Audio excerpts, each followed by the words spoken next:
What's up, divine being? Welcome to Exposed with Adia Arya. And today we are going to dive into exposing the spiritual community and the ways that spiritual bypassing has taken its toll and has seeped its nasty roots into the foundation of our so-called conscious and spiritual community. Now, I know we've all heard, hopefully we've heard of something called toxic positivity.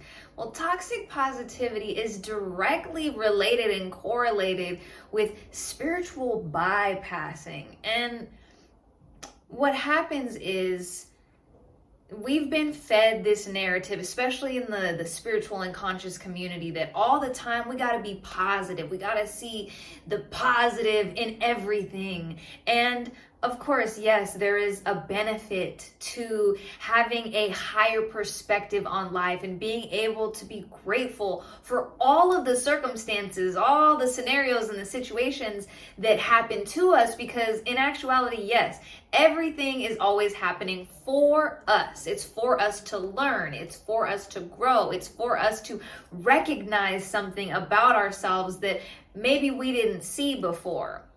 However, we have to be very careful of dipping into spiritual bypassing and utilizing the narrative of being positive all the time to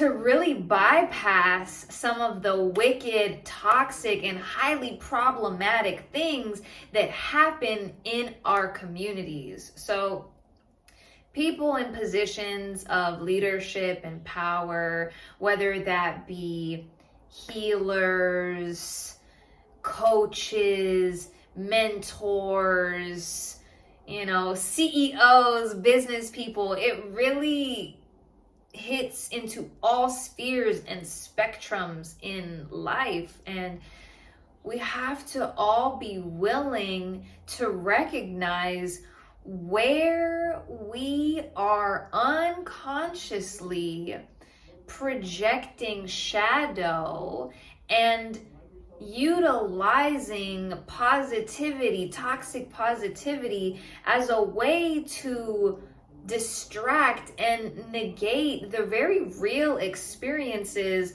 of manipulation and wickedness that go on in really all communities. It doesn't matter where you are. It doesn't matter where you're from. It doesn't matter if you consider yourself spiritual or not. In actuality, everything is inherently spiritual. The word spiritual comes from espiritu, which in Latin means to breathe. So inherently, every being is spiritual because every being breathes. Even the trees breathe, the birds breathe, the earth itself has its own breath, its own torus field. And so everything is inherently spiritual. It's a little sidebar. But this energy of bypassing is something that is so deeply rooted and ingrained within us. Many of us come from, if not all of us, come from families and from lineages where we're taught to avoid things. We don't talk about the painful experiences. We live through trauma, but rarely do people get the opportunity to process that trauma and to talk about it within their homes, within their families. Most of us grew up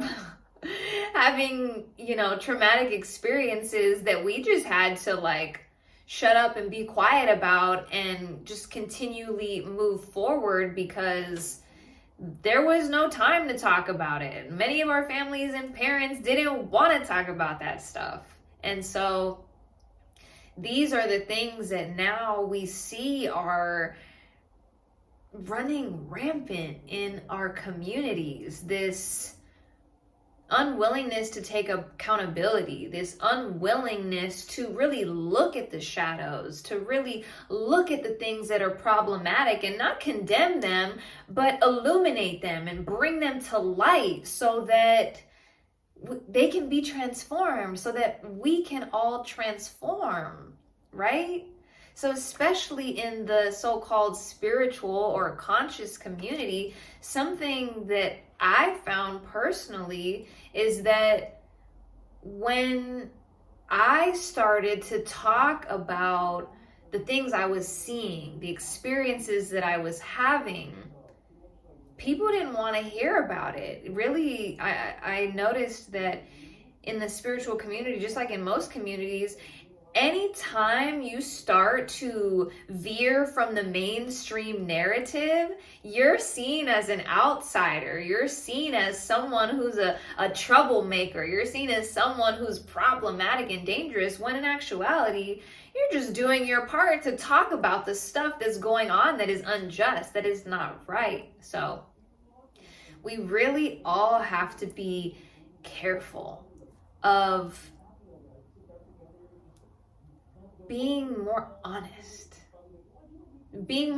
with ourselves about where we're at, what we're experiencing, the things that we're seeing, so that we are no longer sweeping things under the rug. We are no longer using toxic positivity to ignore the fact that no matter how spiritual you are, no matter what position of power or leadership in the world you hold, everyone, every single person has to account for their own shadow and for the ways that we may consciously and unconsciously trespass against others due to our own unprocessed shadows. So, more on this subject and on this topic to come.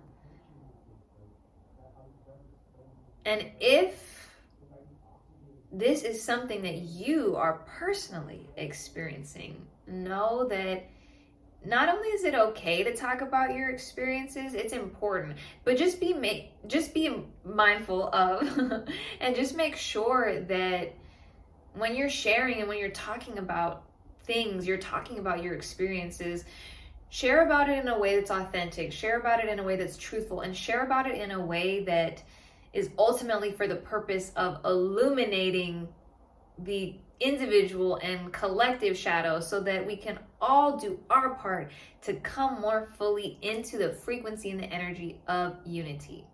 Also, mind you, unity does not mean you gotta be around everybody, be with everybody all the time, give your energy to everybody and everything. No, it's not about that. Unity and oneness is not about being kumbaya with everybody all the time. There's certain people, places, and situations that you do not need to be around. You have no business being around unless you want to get yourself caught up in mess, confusion, and chaos, which is so not necessary. Don't do that. So, just some food for thought. More on this topic and subject to come. I love you, Divine Family, and I'll see you in the next video.